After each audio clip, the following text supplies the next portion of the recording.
hey, Minnesota, have no fear. Attorney General Keith Ellison is here, apparently saving taxpayers from the now notorious scammers only a day late and a couple of $1 billion short. Listen. Scammers think Minnesotans are easy targets. They are wrong. When scammers go after our seniors, students, or families, I step in fast and we shut them down. This year, I fought predatory lenders, student loan scams, fake utility callers, and online frauds that steal people's savings.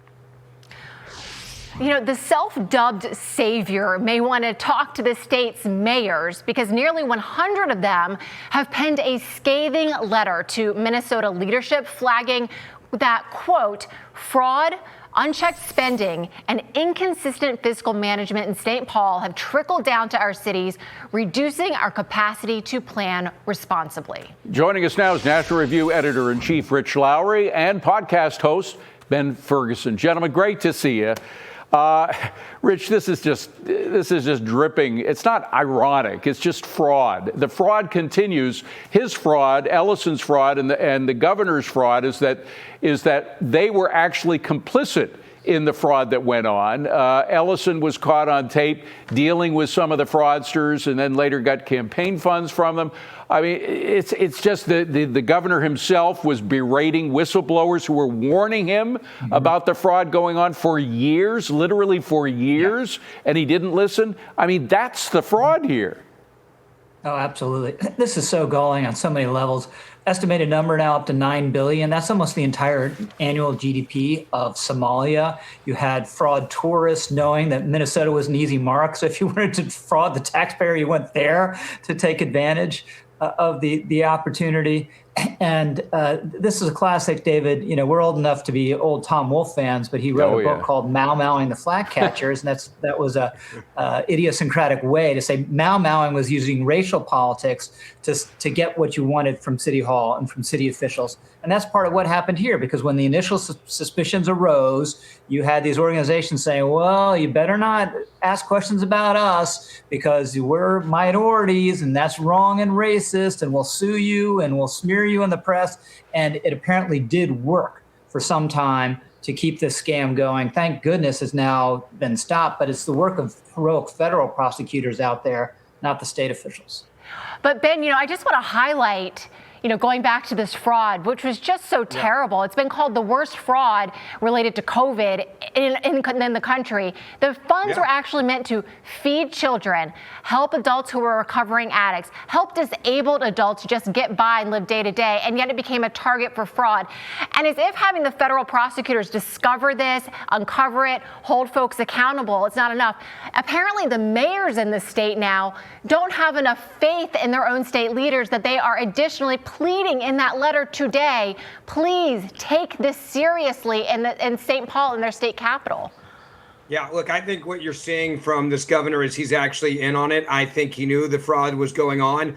I think he was too afraid of losing votes in the Somali community. That's why he deliberately looked the other way. And that's why he's a part of the cover-up now. He's not trying to expose this or lock anybody up.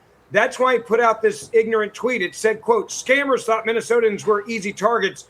They were wrong. From student loan scams to fake utility callers, we shut them down this year. I go back to what Rich said. I can literally give you 9 billion reasons why that tweet is a lie. And if you have a man in charge of a state who is sitting there covering up the corruption, it's because he's a part of it. And he doesn't want to lose votes in the Somali community. I agree that part of this was the issue of racism, right? You can't question us. We're going to say you're racist. But what Democrats in the leadership in Minnesota, they clearly made a calculated political decision.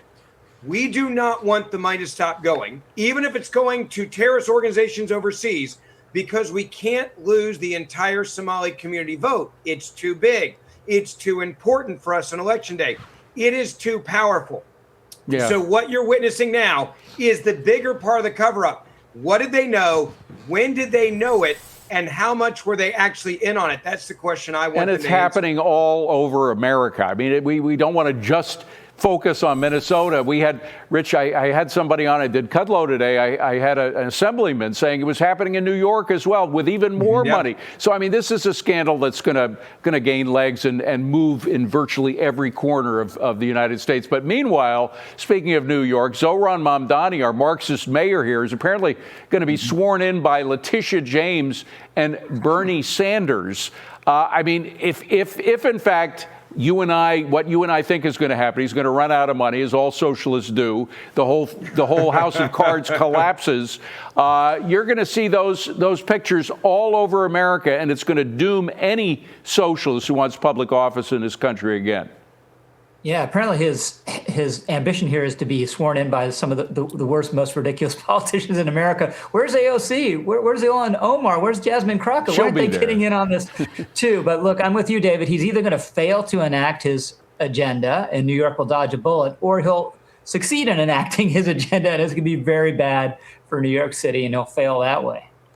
You know, Ben, it struck me when I heard, especially the Letitia James part, you know, Zohran Mamdani just went down to the Oval Office and had kind of a play nice meeting with President Trump, where it seemed like they were at least going to try to get along, right?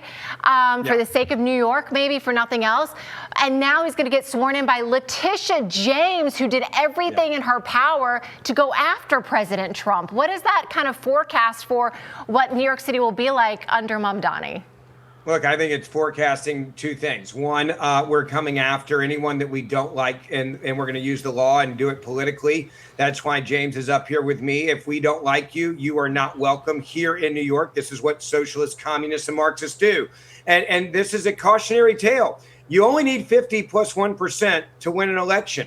And if you can run off the sane voters, which is, I think, part of their plan, you can have a stranglehold on New York City. Same thing that happened in my hometown of Memphis, Tennessee. People were tired of being shot. They were tired of the failing schools. So as soon as you had the resources to get out, you moved to the suburbs.